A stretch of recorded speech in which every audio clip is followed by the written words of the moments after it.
Assalamualaikum warahmatullahi wabarakatuh. Perkenalkan, saya Nike Diana Ratnawati, CGB Angkatan 11 Kabupaten Jepara.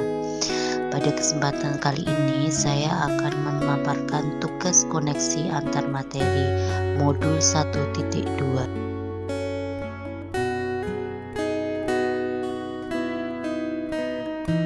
Dalam tugas ini, saya akan merefleksikan keterkaitan modul 1.1 dan modul 1.2 dengan refleksi 4P, yaitu peristiwa, perasaan, pembelajaran, dan penerapan. Refleksi yang pertama yaitu peristiwa. Pada modul 1.1, momen yang paling penting atau menantang bagi saya adalah saat saya memahami filosofi KHD bahwa murid terlahir dengan kodratnya masing-masing, sehingga guru hanya bisa menuntun tubuhnya kekuatan kodrat itu. Pada modul 1.2, momen yang paling penting dan menantang bagi saya adalah saat saya mengetahui bahwa seorang guru penggerak tidak hanya bertugas untuk mendidik murid saja, namun juga diharapkan dapat menjalani peran guru penggerak, yaitu sebagai pemimpin pembelajaran, sebagai coach bagi guru lain, sebagai pendorong kolaborasi, mewujudkan kepemimpinan murid, dan penggerak komunitas praktisi. Kaitan antara modul 1.1 dan 1.2 yang saya pahami adalah kita perlu memahami tentang prinsip dasar pendidikan yang menuntun berdasarkan pemikiran Ki Hajar Dewantara agar dapat mengimplementasikan peran guru penggerak secara optimal.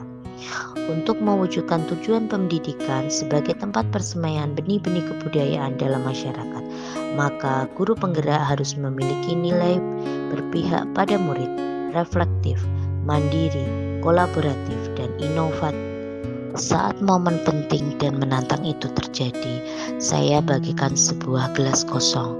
Saya bagikan seorang murid yang belum tahu apa-apa, yang harus belajar, dan terus belajar, dan bisa dikatakan bagikan seorang yang berada di pojok ruangan yang tidak punya siapa-siapa, yang berusaha mencari teman. Teman tersebut adalah ilmu dan pengalaman yang berharga yang saya dapatkan dari pendidikan CGP ini. Saya bersyukur bahagia dengan kesempatan ini. Saya harus banyak belajar untuk membenahi diri saya. Akhirnya, saya mendapatkan semangat baru dalam melaksanakan pembelajaran di kelas. Saya harus lebih memahami perbedaan yang ada pada murid. Dengan perbedaan itu, saya tidak dapat menyamakan pembelajaran pada semua murid. Pembelajaran hendaknya menyesuaikan dengan segala yang melekat pada tiap murid. Sebelum momen tersebut terjadi, saya berpikir bahwa saya adalah seorang guru yang bertugas mentransfer ilmu kepada murid dan juga sebagai pusat pembelajaran, sehingga saya harus mengajar materi pembelajaran agar siswa dapat mencapai KKM tanpa melihat kemampuan dan karakter dari masing-masing murid. Pembelajaran yang baik adalah murid yang duduk, diam, dan mendengarkan. Saya tidak pernah merefleksi apa yang saya kerjakan, dan saya juga tidak pernah berkolaborasi dengan teman sejawat. Sekarang saya berpikir bahwa guru tidak lagi menjadi pusat pembelajaran. Seorang guru harus menjadi pemimpin pembelajaran yang berpusat pada murid serta mengimplementasikan nilai dan peran guru penggerak di dalam kelas maupun di lingkungan sekitar. Refleksi merupakan hal penting bagi guru untuk evaluasi dan perbaikan. Guru harus bisa berkolaborasi dengan baik dengan semua pihak terkait. Poin yang terakhir pada refleksi 4P yaitu penerapan.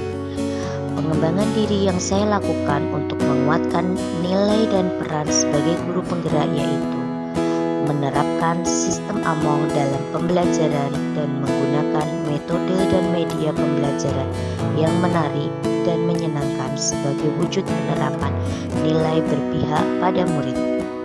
Memiliki motivasi untuk diri dan inisiatif untuk bergerak dengan mengikuti pendidikan dan pelatihan workshop dan BITEK secara mandiri. Berpikir terbuka dan bertanya pada teman dengan melakukan refleksi di setiap kegiatan. bekerja sama antar guru, orang tua, dan komunitas praktisi sebagai wujud penerapan nilai kolaboratif, menciptakan hal baru dan berani berkarya sebagai wujud penerapan nilai inovatif. Terima kasih. Wassalamualaikum warahmatullahi wabarakatuh.